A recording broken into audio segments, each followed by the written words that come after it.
Hello mga kabayan, naririnig naman si Sir Boy Tatay. Kita nyo bagaray, may papakita ko sa inyo masarap na lutaw. Gawin ninyo lutong aray din sa chicken feet. At ako ay talagang panalaw. Napakasarap na pang ulam, ay mas masarap ding pulutan.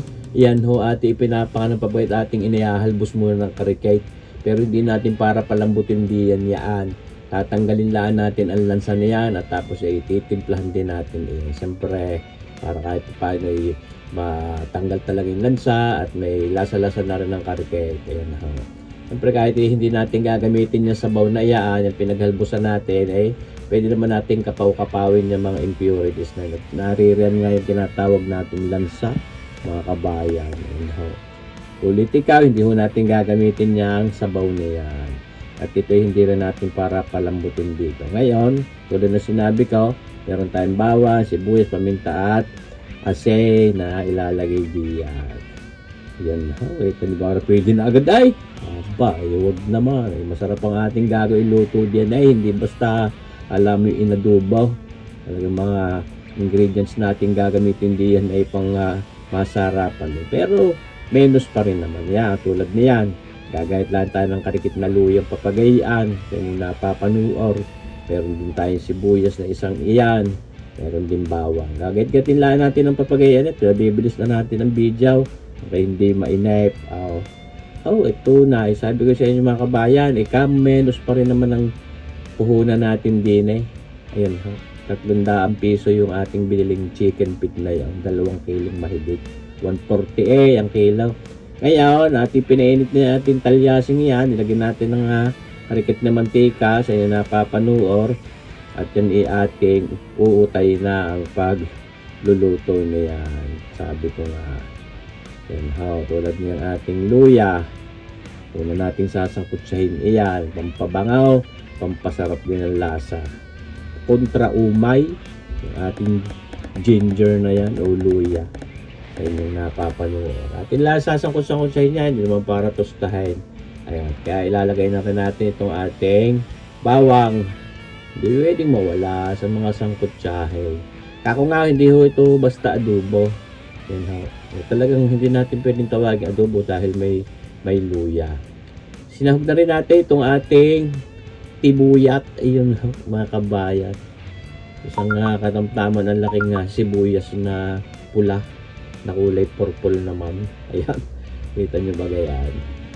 Kaya yan agad ang bango. Ngayon, itong ating chicken feet na ito, nung ating maihalbos, ating isinuot muna sa frigidaire.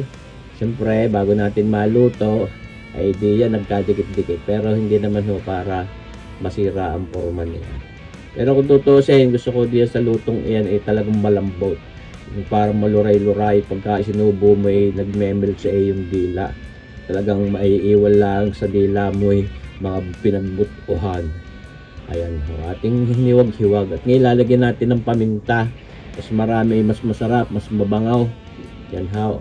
Maraming beses na rin man ako nakapagpakita sa inyo itong mga chicken feet na papagartaw. Yan, lalagyan din natin ng oyster sauce. Pampalinamnam natin mga 3 kutsara yung ating ilalagay diyan. Para nasagay, panalo ang sarap. Panalo ang linamnam. Hindi na natin para bitchinam iyan. Pero kung ibig nyo rin bitsinan, mas masarap sadya.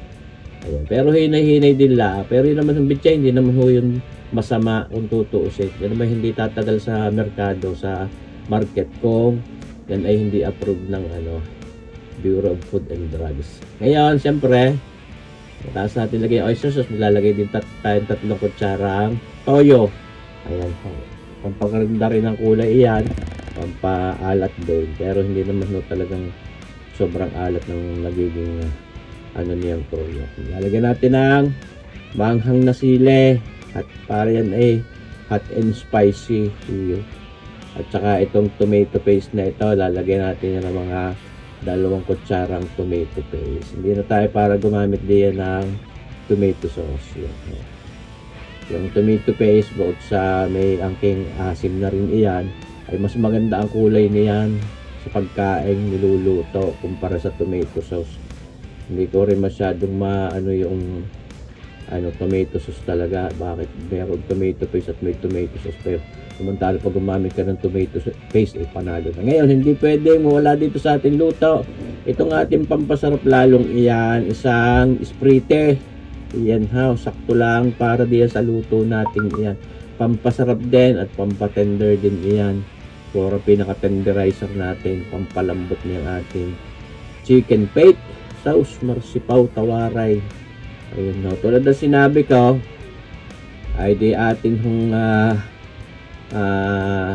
palalambutin iyan. Kaya ating kinukulog at binabalik. Hindi ko lang maiwasang hindi hahaluin dahil ito yung aking stove na rin nasira yung pihitan ay hindi ho mapahina. Kaya ho ating binabalik-balik at baka masunugan tayo.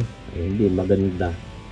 Ayan. Kaya kahit papaano may epekto yung paghahalo natin sa itsura niya. Kung gayon pa man, basta hindi natakas yung lamang, nadidiyang pa din. Ngayon, lalagyan natin ng pampasarap pa rin, yung patingkad ng lasa ng chicken. Naglagay tayo ng isang pirasong chicken broth cube na yan. Optional naman ho iyan, pwede kayong maglagay, pwedeng hindi. Kung ayaw ay may mga kapigil baga. Ay para sa akin, yung wala niyan ay masarap na, ay nilagyan ko pa, ay sigurado mas masarap. Siyempre naman, mga kabayan. Pero preference ninyo ho, kung ano talagang yun ho ang masusunod. At ang tatalagyan ng tubig at nang talagang mapalambot natin yung tuga. Kaya ako nga gusto ko pag aking isinubo paghablot ko sa bibig iwan ang laman at iwan ang laman sa bibig at talagang may iluwa ko lang ay mga pinagbutpuhan. Ay sabi ko sa inyo, gawin nyo rin timplang are. Ay panalo ang sarap. Sabi ng mga nakalagtak na rin. Aba, kasarap na pang ulam ay lalo pag sa pulutan ay panalo. Lapit-lapit na ho sa katotohanan iyan mga kabayan. Ako nga ay ating binabalik-balik at talagang mahirap pagka hindi mahinaan ng apoy. Ngayon ito, pampalinamnam pa rin. Added flavor, yung ating Maggi sabor na yan. Ayan ho. Kasarap din pala niya Maggi sabor na yan Pero karikit lang. Karikit na asukal dahil mga isang kutsarita para tamisanghang din yung ating chicken paste na iyan mga kabayan ibagahaw. Katuwa din naman marami ding may napapaibig lumantak niyan chicken paste.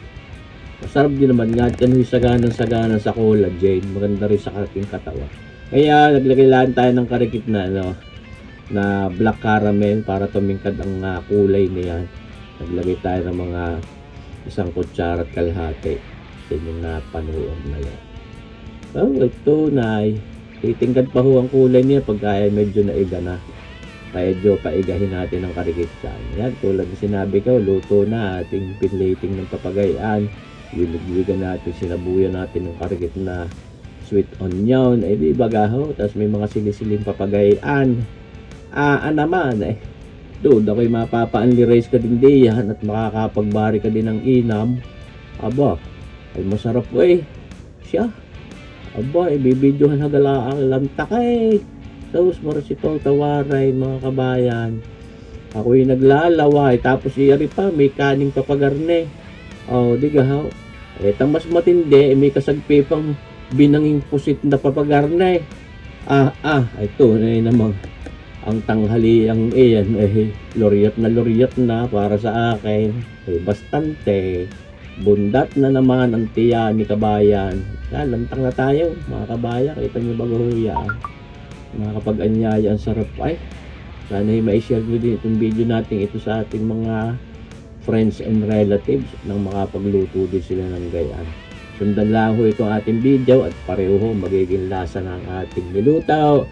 Maraming salamat sa inyo mga kabayan sa patuloy ninyong suporta at panonood ng ating mga cooking videos dito sa ating Sir Boy at Melo YouTube channel. Lantak! Yan, kita mo yung bagayaan. Sauce marsipaw tawa, tas may sausawa ka pang karikit na papagayong sukang galing Pampanggang panalong sarap. Ay siya. Namang tabla-tabla muna tayo. Abangan nyo pa rin kung saan natin mga susunod na videos. Mabuhay po tayong lahat. God bless!